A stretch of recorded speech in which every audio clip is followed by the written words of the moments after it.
This how-to video will show you how to prepare the Hamilton C6 ventilator for use.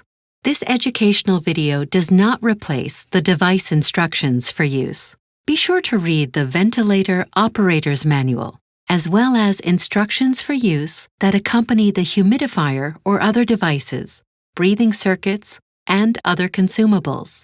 Pay particular attention to important safety and hygiene information.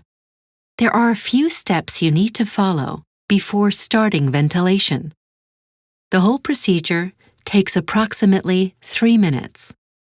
Make sure the power cable is firmly connected in the socket to prevent accidental disconnection, and then connect it to the primary power outlet.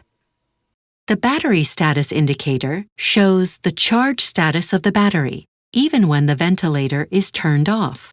When the indicator is solid green, the battery is fully charged and connected to primary power.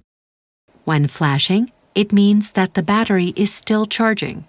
If the battery is not charging, for whatever reason, the indicator will remain dark. Make sure the ventilator is connected to a power source prior to starting ventilation.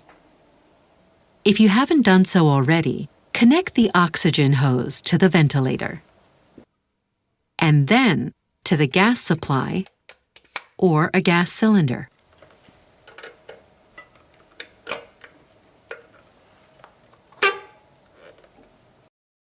To connect the breathing circuit, do the following. First, install the expiratory valve. Then select the appropriate breathing circuit and components. Third, assemble the breathing circuit. Then connect the external devices and sensors. Finally, perform the pre-operational checks. If you are using a single-use expiratory valve set, first remove the safety cover. Ensure that the membrane is properly aligned with the expiratory valve housing and the metal plate is visible and facing upwards. Position the valve in the expiratory port, ensuring it is straight, and twist it clockwise until it locks into place. If you are using an autoclavable expiratory valve set, first assemble the expiratory valve set by placing the silicone membrane onto the expiratory valve housing. Ensure that the metal plate is facing upwards and is visible. Position the valve in the expiratory port, ensuring it is straight, and twist it clockwise until it locks into place. To prevent patient or ventilator contamination, connect a bacterial and viral filter between the patient and the inspiratory port.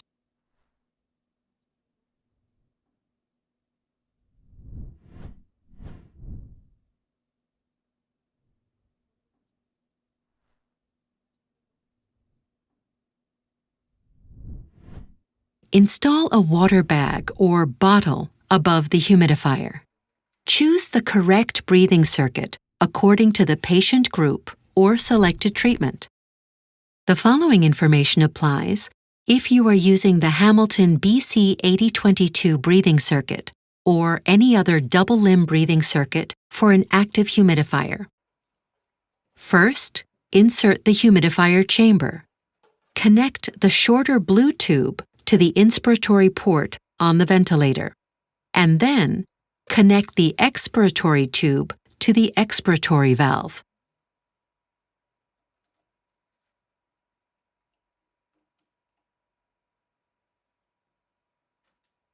Insert the water feed line into the water bag or bottle.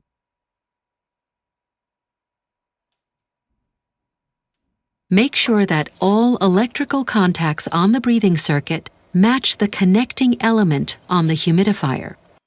Insert a flow sensor into the breathing circuit in front of the patient connection, that is, the Y piece. Attach the blue and clear tubes to the flow sensor connection ports on the ventilator. To prevent water accumulating in the flow sensor and tubing, position the flow sensor tubing on top of the flow sensor.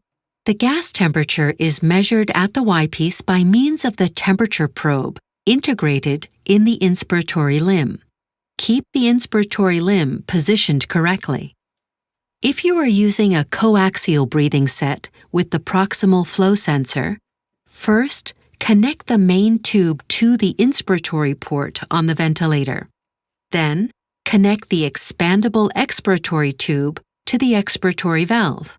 Finally, attach the blue and clear tubes to the flow sensor connection ports on the ventilator. To prevent water accumulating in the flow sensor and tubing, position the flow sensor tubing on top of the flow sensor. If you are using a mainstream CO2 sensor, connect it at this point to the corresponding connection port. Slide the CO2 sensor onto the airway adapter. Align the arrows on both components and press them together until you hear a click. Then connect the sensor with the airway adapter to the breathing circuit before the flow sensor. Position the breathing circuit in such a way that the tubes will not be pushed, pulled, or kinked if the patient moves. The next step is to perform the pre-operational checks.